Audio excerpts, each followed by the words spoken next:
Hello दोस्तों, कैसे हो आप सभी लोग। मैं दिलीप अंतराली स्वागत करता हूं आपका इस प्यारे से YouTube channel rank plus one में। तो आप सभी लोग मस्त होंगे और स्वस्थ होंगे और अभी आप सभी लोग सुपर 100 की तैयारी में व्यस्त होंगे दोस्तों। तो आज हम बात करने वाले हैं हमारे जो केमिस्ट्री का दूसरा चैप्टर है, 9th का है अभी, जो हमारे ऑलरेडी 9th के 2 चैप्टर कवर हो चुके हैं। पहला था हमारे आसपास के पदार्थ और दूसरा था हमारे आसपास के पदार्थ शुद्ध हैं। तो उन दोनों को रिलेट करके हमने पदार्थ तथा उसकी अवस्थाओं नाम रखा था और उन्हीं की हमारी 3 क्लासेज हुई थी जो हमारे यहाँ चैनल पर प्ले लिस्ट पर डाली हुई हैं। और उस चैप्टर का जो PDF है वह हमारे टेलीग्राम पर डाला हुआ है और जो टेलीग्राम की लिंक है वो हमारे डिस्क्रिप्शन बॉक्स पर आपको मिल जाएगी। तो दोस्तों हम बात करते हैं इस चैप्टर की, जिसका नाम है परमाणु तथा अणु, जो केमिस्ट्री का दूसरा चैप्टर है। और इसके बारे में हम डिटेल अध्ययन करेंगे और जानेंगे कि परमाणु शब्द कैसे बना, अणु शब्द कैसे बना, और इसके बारे में डिटेल पूरी चर्चा करेंगे। तो दोस्तों चैप्टर का हमारा नाम है परमाणु तथा अणु, जिसको हम इंग्लिश में कहते हैं एटम एंड मॉलिक्यूल। तो परमाणु शब्द सबसे पहले हमारे एक वैज्ञानिक थे, वैज्ञानिक तो नहीं उनको बोल सकते, पर वो एक बहुत ही ऋषि मुनि थे, बहुत बड़े भारतीय दार्शनिक थे जिनका नाम था महर्षि कणाद। और उन्होंने बताया कि इस ब्रह्मांड में जो भी तत्व है, जो भी पदार्थ है, जो भी यौगिक है, जो भी द्रव्य है, वह एक छोटी सी छोटी इकाई से मिलकर बना हुआ है, जिसे उन्होंने परमाणु शब्द कहा। और उन्हीं से सबसे पहले परमाणु शब्द निकल कर आया और ये बात है लगभग 500 ईसा पूर्व। हालांकि यहाँ से आपको एग्जाम में क्वेश्चन देखने को नहीं मिलेगा, पर यदि आपको इस पूरी हिस्ट्री के बारे में बताना पड़ेगा तभी आपके जाकर परमाणु अच्छी तरीके से समझ में आएगा दोस्तों। तो ये पहले कुछ डिस्कवरी थी, फिर इसके बाद हमारा चैप्टर शुरू होगा। तो पहले हम थोड़ा डिस्कवरी जानेंगे, फिर उसके बाद हम चैप्टर को शुरू करेंगे। तो पहला है हमारा कि 500 ईसा पूर्व महर्षि कणाद ने बताया कि इस ब्रह्मांड में उपस्थित कोई भी पदार्थ बहुत सी छोटी छोटी इकाइयों से मिलकर बना होता है और उनकी फंडामेंटल क्वांटिटीज को ही उन्होंने क्या कहा, परमाणु शब्द दिया। फिर उनके बाद एक वैज्ञानिक आते हैं जिनका नाम है दोस्तों पकुधा कत्यायन, और उन्होंने महर्षि कणाद का क्या किया, समर्थन किया। हालांकि उन्होंने बताया कि जो आप ये बात बोला ये बात बहुत ही सत्य है और ये उनका समर्थन किया, उन्हीं की बात पर ये काम करने लगे। और फिर एक ग्रीक वैज्ञानिक थे, हालांकि वो दो वैज्ञानिक थे, जिनका नाम था डेमोक्रिटस तथा दूसरे का नाम था लियोसिपस। उन्होंने बताया कि, परंतु ये क्या थे, दोनों ग्रीक वैज्ञानिक थे। जहाँ का सिकंदर था, आपने इतिहास में पढ़ा होगा, वहीं का ग्रीक का सिकंदर था और ये भी दोनों वैज्ञानिक वहीं देश के थे। तो ये दोनों ग्रीक दार्शनिक थे और उन्होंने बताया, इसी प्रकार उन्होंने भी बताया कि ब्रह्मांड में उपस्थित जो भी तत्व है, एलिमेंट्स है, कंपाउंड है और मैटर है, उनकी एक फंडामेंटल इकाई होती है जिन्हें उन्होंने एटम शब्द कहा। क्या शब्द कहा? एटम शब्द कहा। हालांकि ये तो अंग्रेज वैज्ञानिक थे दोनों, तो ये इंग्लिश में एक शब्द दिया एटम, और इसी बात को हमारे महर्षि कणाद ने पहले से अपने हिंदी भाषा में बता चुके थे। तो ये एटम शब्द दिया किन्होंने? हालांकि परमाणु शब्द सबसे पहले महर्षि कणाद ने दिया। क्वेश्चन पूछ सकता है कि परमाणु शब्द सबसे पहले किसने दिया, तो कणाद आ जाएगा। यदि इंग्लिश की बात करें तो एटम शब्द किसने दिया, तो ये दो आ जाएंगे, ग्रीक वैज्ञानिक डेमोक्रिटस तथा लियोसिपस ने, और इन्हें दोनों ने ही एटम शब्द दिया। और जिसका अर्थ होता है उस एटम का अर्थ होता था ऐसा कण जिसे हम और अधिक टुकड़ों में विभक्त ना कर सकें, जिसे हम और अधिक तोड़ा ना जा सके। और ये जो दोनों वैज्ञानिक, 3 वैज्ञानिक आए, पहला थे महर्षि कणाद, दूसरे आए पकुधा कत्यायन, तीसरे आए ये ग्रीक 2 वैज्ञानिक। परंतु ये जो तीनों ने ये बात बताई, ये साइंटिफिकली तरीकों से नहीं बताई। ये दोनों की सोच थी, मतलब ये दोनों ऋषि मुनियों की सोच थी और इतना उनका मतलब माइंड सेट रहता था कि वो पहले से किसी चीज़ को बता देते थे तो सत्य ही निकलती थी, और ये साइंस के बेसिस पर नहीं था कुछ। फिर 18वीं शताब्दी तक कुछ वैज्ञानिकों ने साइंस का उपयोग करके ये सब चीज़ें खोजी और उन्होंने बताया कि जो ये तत्व होते हैं, अब आपको पता है दोस्तों कि तत्व तो क्या है, मैंने पहले चैप्टर में आपको बता दिया था कि जो hydrogen, helium, lithium, beryllium, boron, carbon, nitrogen, oxygen, fluorine, neon, sodium, magnesium, aluminium, silicon, phosphorus, sulphur, जितने भी हैं ये सब तत्व कहलाते हैं। तो जो यौगिक बनता कैसे है, 18वीं शताब्दी की बात है, 18वीं शताब्दी के अंत तक की ये बात है। तो वैज्ञानिकों का जिक्र था कुछ कि जो ये तत्व होते हैं वो क्यों सहयोग करके आपस में क्यों मिल करके मिलते क्यों हैं, तो क्यों यौगिक बनाते हैं, आखिर मिलते हैं तो क्यों मिलते हैं और किस प्रकार मिलते हैं और कैसे मिलते हैं, और जब मिल जाते हैं तो होता क्या है। यही जिक्र 18वीं शताब्दी तक चलता रहा। फिर उनके बाद एक वैज्ञानिक आए जिनका नाम था जॉन डाल्टन। जॉन डाल्टन भाई ने क्या कहा कि ये जो जॉन डाल्टन आए थे, ये साइंस के बेसिस पर उन्होंने बात की थी। उन्होंने कहा कि जो जितने भी पदार्थ हैं वो परमाणु से मिलकर बने होते हैं। ये बात पहले भी पता है, हालांकि उन्होंने दोबारा भी इसी बात को दोहराया और कहा कि इस ब्रह्मांड में जितने भी तत्व हैं सभी के परमाणु अलग अलग होते हैं। यानी कि हाइड्रोजन के जितने परमाणु से मिलकर बने होंगे उनके परमाणु अलग अधिक मतलब सॉरी अलग रहेंगे, ऑक्सीजन के अलग रहेंगे, आयरन के अलग रहेंगे और सल्फर के अलग रहेंगे। 118 तत्व हैं, उन सभी के परमाणु अलग रहेंगे और वो जितने परमाणु के मिल से बने होते हैं वो सभी के परमाणु एक जैसे रहेंगे, परंतु हर तत्व के अलग अलग होंगे। और ऐसी बात उन्होंने बताई और उन्होंने कहा कि जो परमाणु है वो अविभाज्य है, यानी उसे और अधिक हम तोड़ ही नहीं सकते हैं। और इस दुनिया का सबसे छोटा कण है वो परमाणु ही है। पर इनकी बात गलत निकली और फिर बहुत से वैज्ञानिकों ने खोज की और बताया कि नहीं, परमाणु के अंदर तो अभी बहुत सी दो चीज़ें और पाई गई। तो परमाणु छोटा कितना होता है, आज हम बात करते हैं कि परमाणु कितना छोटा होता है। तो दोस्तों हम जब ऐसे ऐसे ऐसे ऐसे ऐसे ऐसे 1 लाख परमाणु ऐसे रखें तब एक जाकर एक जो कागज होता है उससे भी वो भी बहुत मोटा हो जाता है उसका कागज। तो इतने 1 लाख परमाणु रखने पर वो इतना आकार ले लेता है। तो एक यदि हम परमाणु की त्रिज्या नापें तो होती है 10⁻⁹ नैनोमीटर, एक परमाणु की त्रिज्या होती है। तो क्वेश्चन में आपसे पूछ सकता है कि जो परमाणु की त्रिज्या होती है वो कितनी होती है, तो 10⁻⁹ नैनोमीटर परमाणु की एक त्रिज्या नापते हैं। तो परमाणु की त्रिज्या नापते किसमें है, नैनोमीटर में। हालांकि ये क्वेश्चन परसल आया भी था कि परमाणु की त्रिज्या किस में नापते हैं, ऑप्शन दिया था मीटर में, माइक्रोमीटर में, किलोग्राम में और नैनोमीटर में। तो इसका राइट आंसर क्या था, नैनोमीटर। ये पीवाई को क्वेश्चन भी है। और डाल्टन की एक बात वो निकली गलत कि उन्होंने कहा था कि परमाणु अविभाज्य, इसे और विभाजन नहीं किया जा सकता और ये सबसे छोटा है। यदि ये छोटा होता तो इसके अंदर न्यूट्रॉन होता है, हमारा प्रोटॉन होता है और इलेक्ट्रॉन इसके ऐसे ऐसे चक्कर लगाता रहता है। तो ये परमाणु के अंदर तीनों उपस्थित होते हैं। तो ये तो परमाणु से भी छोटे हुए। फिर यहाँ पर बात होती है कि जो ये तत्व होते हैं ये मिलकर आपस में यौगिक क्यों बनाते हैं, कैसे बनाते हैं और बनाते हैं तो फिर क्या होता है, किस प्रकार बनाते हैं। तो इन्हीं के आधार पर एक रासायनिक संयोजन का नियम आया। रासायनिक संयोजन का मतलब होता है, पहले जिक्र क्या थी कि तत्व जो मिलते हैं तो क्यों मिलते हैं, तो इन्हीं के आधार पर रासायनिक संयोजन का नियम आया। यानी कि जितने भी केमिकल हैं, केमिकल के तत्व हैं, क्योंकि केमिस्ट्री की बात यहाँ पर हो रही है, तो केमिस्ट्री में रासायनिक संयोजन का नियम से जितने भी तत्व मिलते हैं तो इन्हीं के आधार पर 2 नियम आए। रासायनिक संयोजन के आधार पर कितने नियम आए, 2 नियम। पहला नियम है द्रव्यमान संरक्षण का नियम, दूसरा नियम है स्थिर अनुपात का नियम। और इस नियम को हम एक नाम से और जानते हैं, यदि आपसे एग्जाम में पूछ सकता है कि कौन सा ऐसा नियम है जिसका दूसरा नाम है, तो स्थिर अनुपात के एक नियम को हम निश्चित संगठन के नियम से भी जानते हैं। तो स्थिर अनुपात का नियम या फिर निश्चित संगठन का नियम दोनों एक ही हैं। तो हम बात करेंगे कि द्रव्यमान संरक्षण का नियम और स्थिर अनुपात का नियम ये दोनों क्या चीज़ है। तो चलिए अब हम बात करते हैं इन दोनों पर। तो दोस्तों अब हम बात करते हैं इन दोनों रासायनिक संयोजन के नियमों के बारे में। तो कुछ लोगों को कहना होगा कि आप ये पहले थ्योरी पहले क्यों पढ़ाई। दोस्तों मुझे पता है कि आपके एग्ज़ाम में क्या आना है, आप लोगों को अभी कम पता है, क्योंकि मैंने अभी 2 सालों से इसका एग्ज़ाम की प्रिपरेशन करा रहा हूँ। तो मुझे पता है लेवल किस प्रकार का रहता है और कैसा रहता है। और मैटर दोस्तों एग्ज़ाम में ये नहीं करता कि मुझे क्या आता है जो मैं आपको पढ़ाऊँ। मैटर ये कहता है कि मैं वो पढ़ाऊँगा जो आपको सुपर 100 में आएगा। जो मुझे आता है मैं वो नहीं आपको पढ़ाऊँगा, मैं आपको पढ़ाऊँगा सिर्फ वही जो आपके सुपर 100 एग्जाम नीट और जेईई में केमिस्ट्री आती है, उतनी ही केमिस्ट्री पढ़ाऊँगा। जो आपके एनसीईआरटी में है उतना ही पढ़ाऊँगा। और हालांकि 2-3 क्वेश्चन ऐसे होते हैं जो आउट ऑफ सिलेबस होते हैं और वो आउट ऑफ सिलेबस नहीं मान जाते हैं। एग्जामिनर का वो हिसाब होता है घुमा के क्वेश्चन का पूछने का। तो मैं आपको उस गहराई तक भी ले जाऊँगा जहाँ तक जनाब एग्जामिनर अपना गुस्सा आपके ऊपर निकालता है। तो उसी गुस्से को आप निकाल लेंगे और एग्जामिनर के खोपड़ी में छेद करेंगे भाई। देखते हैं कैसे क्वेश्चन बनता है। तो हम बात करते हैं द्रव्यमान संरक्षण के नियम के बारे में।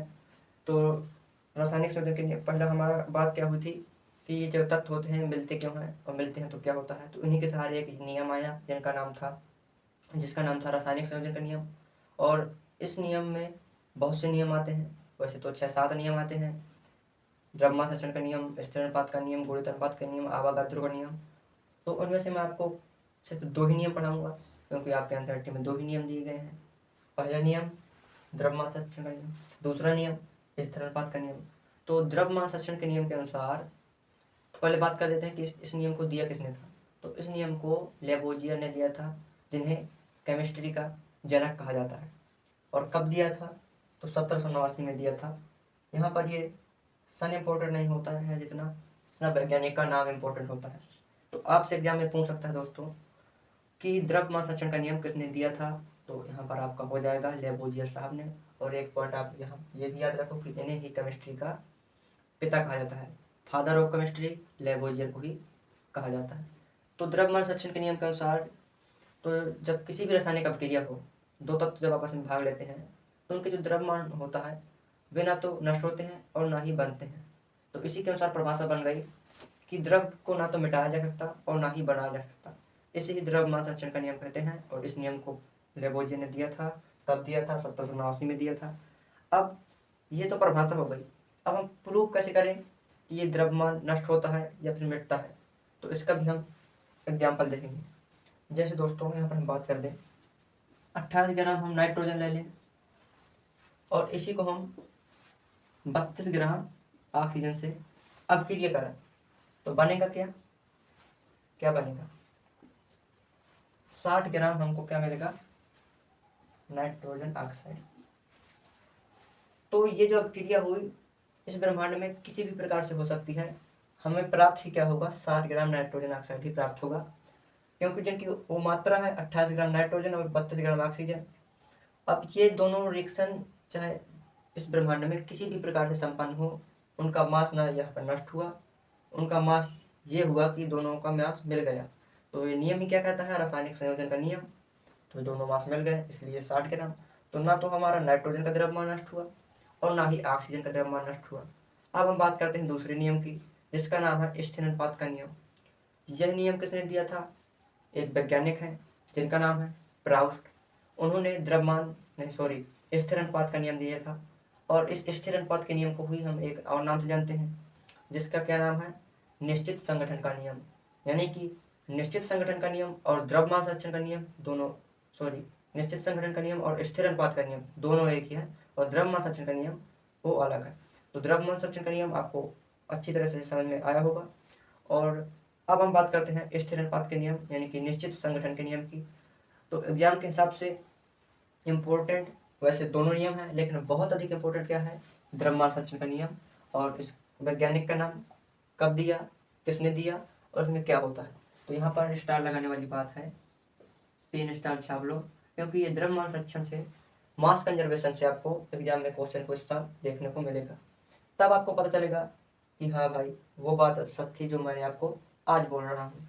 अब है स्थिर अनुपात का नियम। तो इस नियम के अनुसार किसी यौगिक में तत्वों के द्रव्यमानों का अनुपात सदैव समान रहता है। यानी हम बात करें दोस्तों कि इस वैज्ञानिक इसकी मतलब खोज किसने की थी, तो प्राउस्ट ने स्थिर अनुपात का नियम, ये इसकी डेफिनेशन हो गई। अब डेफिनेशन को कुछ बच्चे समझ गए होंगे और कुछ नहीं समझे होंगे, तो भाई उनका भी मेरे पास उपाय है। तो ये नियम क्या कहता है कि इस नियम के अनुसार किसी भी यौगिक में जो तत्व जुड़ते हैं तो उनका जो द्रव्यमान होता है वो समान रहता है, और वो यौगिक जो तत्व से अपक्रिया करके किसी भी प्रकार से वो यौगिक बने, उनका जो द्रव्यमान का अनुपात रहेगा वो सदैव समान ही रहेगा। जैसे कि हम बात करते हैं यहाँ पर अपने जल की बात कर लेते हैं, H2O की। तो भाई हाइड्रोजन के कितने अणु हैं, 2, यहाँ पर 2 लिख लेते हैं।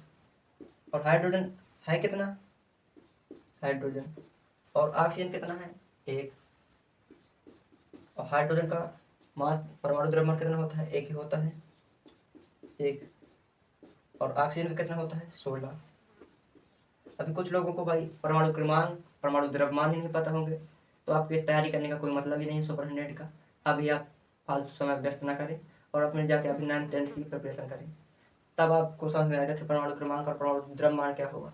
यदि आपने को परमाणु क्रमांक और परमाणु द्रव्यमान के बारे में पता नहीं है तो ये बात क्लियर हो जाती है कि आपने 9th 10th में टीचरों की बात अपनी नहीं मानी, बस आप जाते हैं पीछे बैठ जाते हैं और वहीं गप्पे लड़ाते हैं। तो फिर इस सुपर 100 का फॉर्म ही मत आप भरो, अभी इसकी तैयारी ही छोड़ दो। तो हम बात करते हैं जो हमारा जल है इस नियम के बारे में। तो ये इसका गुणा जब 2 का गुणा 1 में होगा तो 2 आता है, ये बात पता ही है। और जब 16 का गुणा 1 में होता है तो 16 ही आता है। तो हम इनके अनुपात की बात करते हैं तो 2 से 2 कट जाएगा 1 और 2 अट्ठे 16। तो उनका जो अनुपात है द्रव्यमानों का वो 1:8 है। अब आपको साथ समझ में आया होगा कि जो H2O यानी जल है वो अभिक्रिया किस भी प्रकार से प्राप्त हो, जब वो जल बनेगा तो उसका जो द्रव्यमानों का अनुपात रहेगा 1:8 ही रहेगा। अब ये जल चाहे किसी भी रिएक्शन करने से बने, चाहे वो कार्बन के जलने से बने, चाहे वो अम्ल क्षार की अभिक्रिया से बने, चाहे जिस प्रकार से ये जल बने, उसका जो अनुपात रहेगा वो 1.8 का रेशियो ही रहेगा।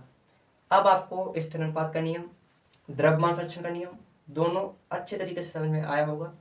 और यहाँ पर ये बात रहती है कि इन दोनों नियम को किसने दिया, तो लेबोजियर ने। लेबोजियर को फादर ऑफ केमिस्ट्री कहते हैं। दूसरा नियम प्राउस्ट ने दिया। अब हम बात करते हैं, पहले हमने थोड़ा बात की थी जोल डाल्टन साहब की, तो अब हम फिर उसी में आते हैं जोल डाल्टन के साहब के बारे में। तो उनकी थोड़ा बारे में डिस्कवरी जानेंगे, उनका जन्म कैसे हुआ, तो उसी के बारे में आज हम चर्चा करेंगे दोस्तों। अब दोस्तों हम बात करते हैं डाल्टन के बारे में। तो भाई डाल्टन एक बहुत ही महान वैज्ञानिक थे और उनकी कहानी मैंने थोड़ी बहुत पढ़ी हुई है। तो उनकी कहानी में लिखा हुआ कि ये बहुत ही गरीब व्यक्ति थे और ये पहले काम करते थे। इनकी माता जी काम करती थी और इनके पिताजी ख़त्म हो गए थे, तो इन्होंने बहुत संघर्ष में अपना जीवन व्यतीत किया है। तो जोल डाल्टन की पहले हमने एक चर्चा की थी जिन्होंने परमाणु के बारे में कुछ सिद्धांत दिए थे। अब हम जोल डाल्टन के बारे में थोड़ी और चर्चा करेंगे, क्योंकि आपके एग्जाम के हिसाब से बहुत ही महत्वपूर्ण चीज़ उन्होंने दी और इससे आपके एग्जाम में क्वेश्चन देखने को 100% मिलेंगे यहीं पे। तो भाई पहले बात कर लेते हैं जोल डाल्टन। तो जोल डाल्टन का जन्म 1766 में हुआ था और ये किस देश के थे, इंग्लैंड के थे। तो यहाँ पर इनका जन्म इम्पोर्टेंट हो जाता है, यहाँ पर पूछ सकता है आपका कि जोल डाल्टन का जो जन्म हुआ था वो कौन से सन में हुआ था। तो यहाँ पर ये आप स्टार लगा लो और ये हो जाता है आपके लिए इम्पोर्टेंट।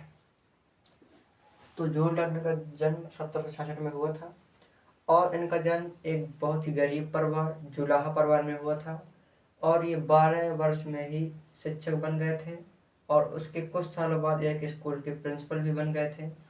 फिर उनके बाद उन्होंने मैथ और भौतिक और रसायन के प्रोफेसर बनने के लिए दूसरी यूनिवर्सिटी चले गए थे।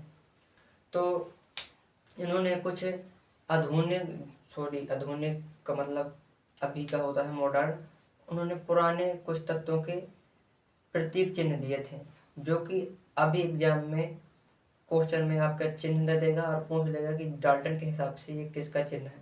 और इस चिन्ह से भाई रेलवे में भी बहुत बार बार के क्वेश्चन आए हैं और एसएससी में भी आए हैं और आपका इस सुपर 100 में भी आएंगे, क्योंकि रेलवे और एसएससी में आपकी 9th 10th की एनसीईआरटी फॉलो होती है और यहाँ पर आपका जो एग्ज़ाम है सुपर 100 का उसमें 9th 10th का लेवल का ही आना है।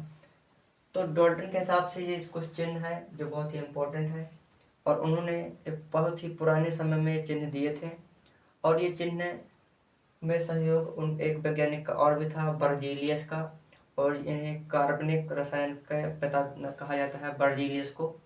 तो केमिस्ट्री का पिता तो लेबोजियर को कहते हैं और केमिस्ट्री के भी 3 पार्ट होते हैं, क्योंकि फिजिकल, ऑर्गेनिक, इनऑर्गेनिक। तो जो कार्बनिक वाली हमारी जो केमिस्ट्री है उसे बर्जीलियस ने उन्हें कार्बनिक केमिस्ट्री को उत्पादन किया था, इसलिए कार्बन केमिस्ट्री के पिता ही बर्जीलियस है।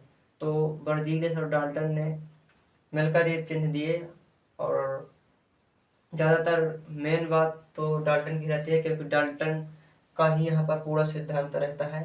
तो इन्होंने चिन्ह दिए और आपके एग्जाम में ये चिन्ह एग्जामिनर आपको दे देगा, खाली चिन्ह भर देगा और पूछ लेगा भाई कि ये किसका चिन्ह है। तो डाल्टन पूछेगा कि ये चिन्ह देगा, आप पूछेगा कि डाल्टन के हिसाब से ये जो चिन्ह है वो किस तत्व का है। तो वैसे तो तत्व बहुत थे, हाइड्रोजन से लगाकर 118 तत्व है इस प्रकृति में, हाइड्रोजन से लगाकर ऑक्सीनियम तक। तो उनमें से कुछ तत्वों के प्रतीक उन्होंने दिए थे, और ये प्रतीक उन्होंने ऐसे दिए, अपने दिमाग के हिसाब से दिए, और जहाँ से ये उत्पादन होते हैं उस हिसाब से दिए। तो पहला प्रतीक हमारा हाइड्रोजन का। तो हाइड्रोजन का प्रतीक कैसा है कि एक गोला था, उसमें एक बिंदी सी रखी थी, तो ये हाइड्रोजन का प्रतीक है। फास्फोरस का ये चिन्ह इस 3 प्रकार के ऐसे बने हैं। और कॉपर का सी है यहाँ पर, तो आप जान ही जाओगे। कार्बन में समझ लेना, क्योंकि कार्बन अभी यहाँ है, ये है कार्बन का, जो कि पूरा भरा हुआ है। गोल्ड का यहाँ पर जी लिखा है, और उसके चारों ओर कुछ डंडियाँ सी हैं।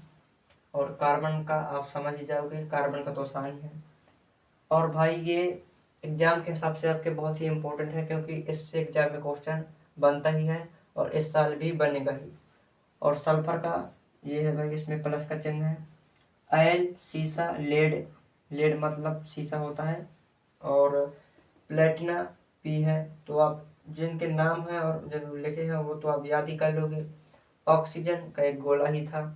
आयरन का आई है, सिल्वर का एस है, और पारा का कुछ तरबूज, जैसे आपको तरबूज के बीज होते हैं उस प्रकार से ऐसे ऐसे कुछ हैं। और इनमें से भी ये भाई सभी इम्पोर्टेंट है। और मैं बता दूं कि इनमें से कुछ आप जो याद नहीं कर पा रहे हैं, तो उनमें से कुछ याद कर लो जो आपके एग्जाम में आने की बहुत ही संभावना है। पहले तो आप कार्बन का याद कर लो, दूसरा आप ऑक्सीजन का याद कर लो, और आप फास्फोरस का याद कर लो, और आप गोल्ड का याद कर लो, और आप पारा का याद कर लो। ये भाई बहुत ही महत्वपूर्ण है, और इनसे इस साल एग्जामिनर आपको क्वेश्चन दे सकता है। अब हम बात करेंगे परमाणु क्या है और परमाणु द्रव्यमान क्या है।